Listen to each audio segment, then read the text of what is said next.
वाटी तांदळाच्या पिठापासून 100 चिप्स घरच्या घरी कसे बनवायचे ते आजच्या व्हिडिओमध्ये मी तुम्हाला दाखवणार आहे। अगदी बाजारात जसे मिळतात तसे घरच्या घरी आपण हे चिप्स बनवू शकतो। नमस्कार, मी प्रीती खंडार रेसिपीजमध्ये तुमचं अगदी मनापासून स्वागत करते। एक वाटी तांदळाचं पीठ जर घरी असेल तर बाजारात मिळणारे जे तांदळाचे चिप्स आहे ते आपण घरच्या घरी नक्कीच बनवू शकतो। आणि हे चिप्स खायला सुद्धा खूप असे चवीला चविष्ट लागतात आणि बनतातही तेवढेच झटपट। तर इथे बघू शकता, या छोट्या कपाने 4 कप एवढं पाणी आपण गॅसवर गरम करायला ठेवणार आहे। पाणी गॅसवर गरम करायला ठेवल्यानंतर 1 चम्मच मीठ आणि अर्धा चम्मच खायचा सोडा आपल्याला याच्यामध्ये घालायचा आहे।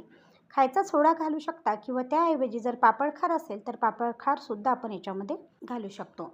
आता पाण्याला छान उकळी फुटू द्यायची आहे आणि 1 कप एवढं तांदळाचं पीठ आपल्याला घ्यायचं आहे। तांदळाचं पीठ घ्यायचं आहे आणि पीठ या पाण्यामध्ये टाकून द्यायचं आहे। तुम्ही बघू शकता अशा प्रकारे उकळत्या पाण्यामध्ये आपल्याला हे जे तांदळाचं पीठ आहे ते असं सोडायचं आहे आणि आता एक घरी असलेलं जे बेलणं असतं किंवा जर इथं आपल्याकडे रवी असेल तर रवीसुद्धा आपण इथे घेऊ शकतो। तर बेलण्याने आपल्याला अशा प्रकारे हे जे पीठ आहे ते अशा प्रकारे बघा एकसारखं मिक्स करायचं आहे आणि मिक्स केल्यानंतर जर आपल्याला पाणी इथे कमी वाटत असेल तर थोडं पाणी आपल्याला या पिठामध्ये अशा प्रकारे टाकायचं आहे। पिठामध्ये पाणी टाकायचं आहे, थोडं आणखी मिक्स करायचं आहे आणि याच्यावर एक झाकण ठेवून अगदी 10 मिनिटे आपल्याला मंद आचेवर हे पीठ छान असं शिजू द्यायचं आहे। खूपच चवीला चविष्ट असे हे चिप्स बनून तयार होते, की एकदा ट्राय करा। तुम्ही इथे बघू शकता 10 मिनिटं पूर्ण झालेले आहे आणि आपलं पीठ जे आहे ते छान असं शिजलेलं आहे। आता हे जे पीठ आहे ते एका परातीमध्ये अशा प्रकारे आपल्याला काढून घ्यायचं आहे। परातीमध्ये पीठ काढायचं आहे आणि याला थोडं असं थंड होऊ द्यायचं आहे। आता बघा, तुम्ही जर इथपर्यंत व्हिडिओ पाहत आला असाल, व्हिडिओला लाईक केलं नसेल तर एक लाईक करा। चॅनलवरती नवीन असाल, अजून सबस्क्राईब केलं नसेल तर सबस्क्राईब करायला विसरू नका। आणि हो, तुम्हाला माझे व्हिडिओ कसे वाटतात हे सुद्धा मला कमेंट करून कळवायला विसरू नका। तुम्ही इथे बघू शकता अशा प्रकारे पीठ जे आहे ते मी परातीमध्ये काढून घेतलेलं आहे। पीठ आपल्याला थंड होऊ द्यायचं आहे आणि थंड पीठ झाल्यानंतर एका पॉलिथिनमध्ये आपल्याला हे पीठ घालायचं आहे आणि हे पीठ छान असं नरम होईपर्यंत आपल्याला अशा प्रकारे पॉलिथिनमध्ये घालून चुरून घ्यायचं आहे। आज आपण तांदळाच्या पिठाचे चिप्स बनवत आहोत, त्या कारणाने आपल्याला हे पीठ जे आहे ते खूप असं नरम इथे हवं आहे।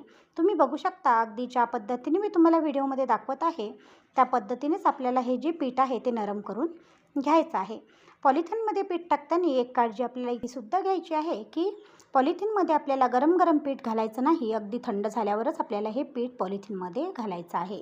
पॉलिथिनमध्ये पीठ छान असं चुरल्यानंतर त्याचा इथे बघा छान असा गोळा तयार आहे। आता हा जो गोळा आहे त्याला थोडा आपल्याला पाण्याचा हात लावून घ्यायचा आहे आणि याचे छोटे छोटे असे गोळे करायचे आहे। तर या पिठापासून आपण मस्त असे 5 गोळे इथे करून घेणार आहोत। खूपच चवीला चविष्ट असे हे तांदळाचे चिप्स बनतात, नक्की एकदा ट्राय करा। तुम्ही इथे बघू शकता अशा प्रकारे मी इथे तांदळाच्या पिठापासून गोळे तयार करून घेतलेले आहे। आता आपल्याला एक पॉलिथिन घ्यायची आहे आणि त्या पॉलिथिनला अगदी थोडं तेल लावायचं आहे आणि अशा प्रकारे अर्ध्या पॉलिथिनमध्ये आपल्याला एक गोळा ठेवायचा आहे आणि दुसरी अर्धी पॉलिथिन जी आहे ती त्याच्यावर अशा प्रकारे झाकून द्यायची आहे। आणि आता जेवढी पातळ होत असेल तेवढी याची चपाती म्हणा किंवा हा जो गोळा आहे जेवढा पातळ होत असेल तेवढा एक पापड आपल्याला मोठा असा इथे करून घ्यायचा आहे। तुम्ही बघू शकता अगदी मी ज्या पद्धतीने तुम्हाला व्हिडिओमध्ये दाखवत आहे त्या पद्धतीनेच इथे आपल्याला सर्व काही करायचं आहे। म्हणजे ही जी पॉलिथिन आहे त्याच्याभर आपल्याला हा जो गोळा आहे तो पातळ लाटून घ्यायचा आहे, म्हणजेच आपल्याला या चौकोनी असा इथे एक पापड तयार करून घ्यायचा आहे। तुम्ही इथे बघू शकता अगदी पातळ असा इथे पापड आपला लाटून झालेला आहे। आता इथे काय करायचं तर एक आपल्याकडे अशा प्रकारे बॉटलचं झाकण असतं ते झाकण घ्यायचं आहे आणि त्याचे छोटे छोटे असे आपल्याला चिप्स इथे पाडून घ्यायचे आहे। तुम्ही इथे बघू शकता किती छान असे हे चिप्स पडायला सुरुवात झालेली आहे। खूप मस्त असे चिप्स बनून तयार होतात आणि चवीलासुद्धा खूप चविष्ट असे चिप्स हे बनून तयार होतात। आपण बाजारातून नेहमीच वेगवेगळ्या प्रकारचे चिप्स घरी आणत असतो आणि आपल्या मुलांना म्हणा किंवा आपल्या घरच्यांना ते चिप्स आपण तळून देत असतो।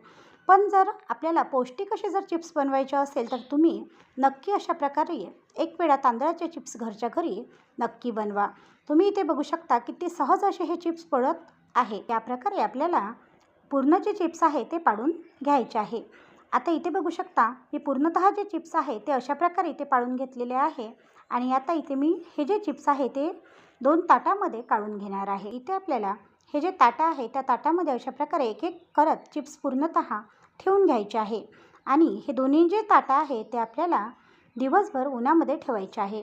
म्हणजेच हे चिप्स जे आहे ते आपल्याला एक दिवस पूर्णतः उन्हामध्ये वाळवून घ्यायचे आहे.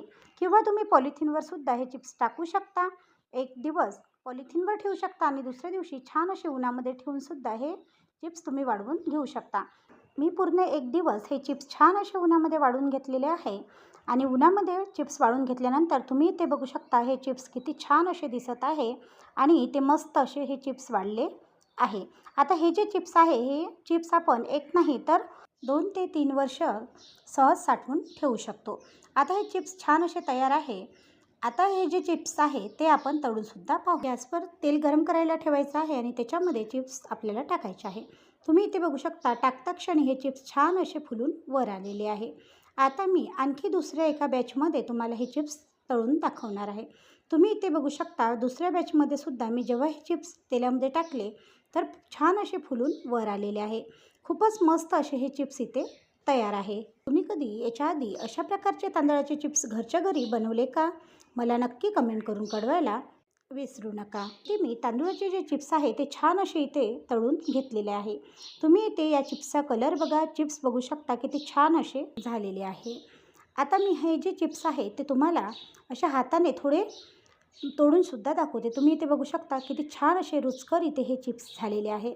अगदी 1 वाटी तांदूळाच्या पिठामध्ये इथे 100 चिप्स आपले तयार आहे. आजचा व्हिडिओ किंवा आजची ही रेसिपी तुम्हाला कशी वाटली कमेंट करून कळवायला विसरू नका. व्हिडिओ आवडल्यास चॅनलला लाईक, शेअर आणि सबस्क्राईब करायला सुद्धा विसरू नका. धन्यवाद.